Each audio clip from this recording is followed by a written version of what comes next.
से बचाता है। टीकास एक रडार होता है, रडार एंटीना के थ्रू अपने अगल बगल के एरिया को स्कैन करके वो डिटेक्ट करता है कोई दूसरा जहाज तो नहीं है, और अगर है तो वो किस डायरेक्शन में जा रहा है, कितनी हाइट है, और वो टकराएगा कि नहीं टकराएगा, इसी से ये बचाता है। अगर ये नहीं रहेगा तो हमेशा दुर्घटना होगी। 1996 में दिल्ली के पास चरखी दादरी में 2 जहाज आपस में टकरा गए थे, जिसमें सभी लोगों की मृत्यु हो गई थी।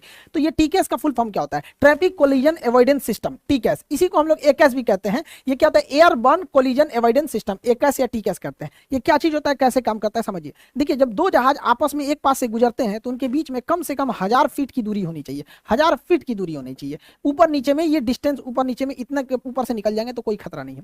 तो ये तो वर्टिकल हो गया। हॉरिजॉन्टल मतलब अगल बगल में निकलना है तो कितना सेपरेशन रखना है? तो अगर अगल बगल में निकलना है तो 14 किलोमीटर के रेडियस में कोई दूसरी जहाज नहीं आनी चाहिए। यानी 14 किलोमीटर के रेडियस से इसको बचा लीजिए और 14 किलोमीटर के रेडियस से इसको बचा लीजिए, तो ये हॉरिजॉन्टल भी क्रॉस कर सकते हैं।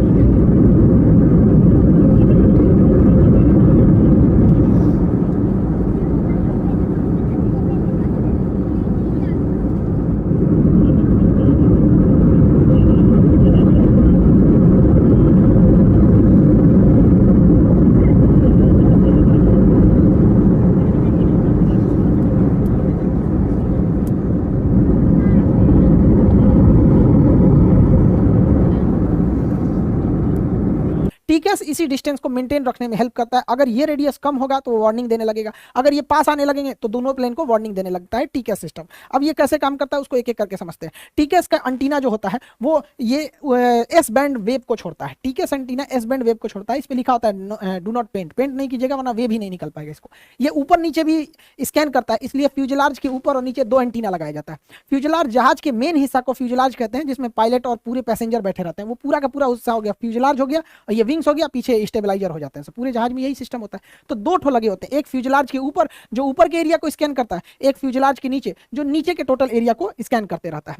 ये अपने अगल बगल यानी हॉरिजॉन्टली ये 40 नॉटिकल मील के एरिया को स्कैन कर लेता है कि इस एरिया में कोई दूसरी जहाज तो नहीं है, और ऊपर नीचे 10,000 फीट के एरिया को स्कैन कर लेता है कि इस एरिया में कोई जहाज तो नहीं है। अगर रहेगा तो दोनों जहाज एक दूसरे को इन्फॉर्म कर देंगे कि कौन कितने डिस्टेंस पे है, किस डायरेक्शन में जा रहा है, टकराने की तो संभावना नहीं है। अगर हवा में 2 जहाज पास आने लगते हैं, लगभग 40 नॉटिकल मील के एरिया में आ जाते हैं, यानी टीकेएस के रेंज में आ जाते हैं, तो टीकेएस में लगा कंप्यूटर ये गणना करता है कि ये दोनों जहाज कहां जाकर टकराएंगे। जिस पॉइंट पर इनके टकराने की संभावना होती है उस पॉइंट को closest point of closest point of approach यानी सीपीए कहा जाता है। तो क्लोजेस्ट पॉइंट ऑफ अप्रोच से दूर रहना चाहिए, वरना ये वो जगह होता है जहां दोनों की टकराने की संभावना होती है, और कितने मिनट बाद टकरा जाएंगे ये कैलकुलेशन टीकेएस का कंप्यूटर कर देता है, और इसके बाद वो वार्निंग देने लगता है। अगर ये 40 नॉटिकल मील दूर है, इंट्रूडर, 2 जहाज आपस में एक दूसरे को इंट्रूडर कहते हैं, इसके लिए ये जहाज इंट्रूडर है और इस जहाज के लिए ये जहाज इंट्रूडर है, यानी आपस में टकरा सकते हैं। अगर डिस्टेंस ज्यादा है कोई दिक्कत नहीं, अगर काफी पास आ गया तो ट्रैफिक एडवाइजरी जारी की जाएगी, ओरल वार्निंग दिया जाएगा कि सावधान रहो दोनों पायलट, और अगर बहुत पास आ जाएगा तो रिवोल्यूशन एडवाइजरी जारी किया जाएगा, यानी एक को कहा जाएगा ऊपर जाओ, दूसरे को कहा जाएगा नीचे जाओ। यानी ट्रैफिक एडवाइजरी और रिवोल्यूशन एडवाइजरी ये दोनों कब होता है? अगर बहुत पास आ गया तो रिवोल्यूशन एडवाइजरी जारी की जाएगी, थोड़ा दूर है तो ट्रैफिक एडवाइजरी जारी की जाएगी। अब इसमें समझते हैं। देखिए, ये ट्रायंगुलर शेप है, ये जहाज है जिसके अंदर ये टीकेएस सिस्टम लगा हुआ है, और ये इसके लिए इंट्रूडर है। इंट्रूडर यहाँ डायमंड शेप में बना है, खोखला है, इसका मतलब ये 40 नॉटिकल मील से दूर है, यानी इससे डरने की कोई जरूरत नहीं है। खोखला डायमंड मतलब 40 नॉटिकल मील से दूर है। यहाँ प्लस साइन का मतलब होता है कि ये जहाज हाइट में भी ऊंचा पे है, दूरी भी है और हाइट भी ऊंचा, इसलिए इससे घबराने की जरूरत नहीं है। लेकिन भाई उसको किधर जाना है इसको थोड़ी पता है, इसलिए उस पर ध्यान रखना भी जरूरी होता है यहाँ पर। अब देखिए यहाँ पर ये इंट्रूडर जो है, इसका तो जो डायमंड था वो पूरा भर गया, कलर्ड हो गया, इसका मतलब ये पास आ चुका है और 6 नॉटिकल मील के पास आ चुका है, यानी इससे जुड़ा कुछ ना कुछ तांडव करने वाला है, इससे बचने की जरूरत है। और माइनस दिखा रहा है, इसका मतलब पास है लेकिन नीचे है, पास में आ चुका है लेकिन हाइट नीचे है। तो कोई ससुरा कोई ठीक है उठा दिया तो टकरा जाएगा नहीं यहाँ पे, इसलिए इस पर थोड़ा ध्यान रखा जाता है, क्योंकि ये काफी पास आ चुका है यहाँ पे 6 नॉटिकल मील। माइनस साइन ये दिखा रहा है कि वो हमसे नीचे है। अब अगर देखते हैं ले ससुराई, तो एम्बर कलर का हो गया, यानी ऑरेंज और येलो का मिक्स, तो एम्बर कलर का हो गया, इसका मतलब ये 6 नॉटिकल मील से भी पास आ चुका है। अब इससे बहुत खतरा हो सकता है। ये 6 नॉटिकल मील के पास आ चुका है और इतना पास आ गया है कि अगले 45 सेकंड में ये हमारे पास आ सकता है, 45 सेकंड में हमारे पास आ सकता है।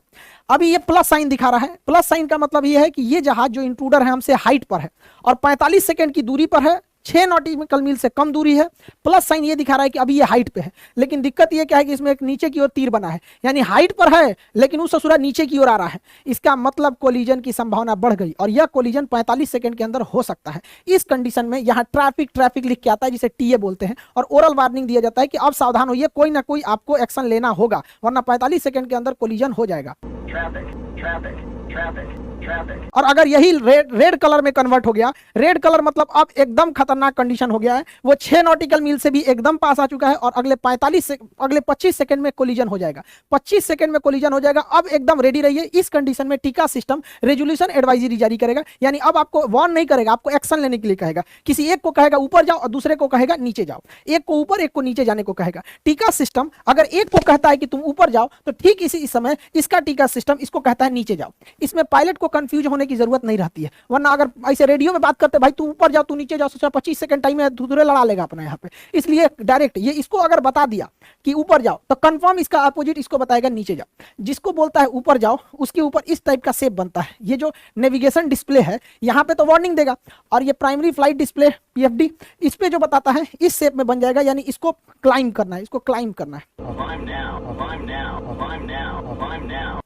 और जिसको नीचे जाना है उसमें इस शेप की आकृति बनेगी, यानी इसे डिसेंट करना है, डिसेंट नीचे जाना है। और ताकि दोनों के बीच में एक सेफ डिस्टेंस बना के सेपरेशन किया जा सके। जब ये एक सेफ डिस्टेंस बना के चले जाते हैं तो इसके पास से सारी डायमंड शेप हट जाते हैं, इसका पूरा नेविगेशन डिस्प्ले क्लियर हो जाता है। इसका मतलब इसके नेविगेशन डिस्प्ले में अब कोई दिक्कत नहीं है। इसको जितनी हाइट पे एयर ट्रैफिक कंट्रोलर ने बोला था और जिस रास्ते पे बोला था अब ये उस रास्ते पे जा सकता है, इसके पास कोई ट्रैफिक नहीं है। और एक ओरल वार्निंग आती है क्लियर कॉन्फ्लिक्ट करके।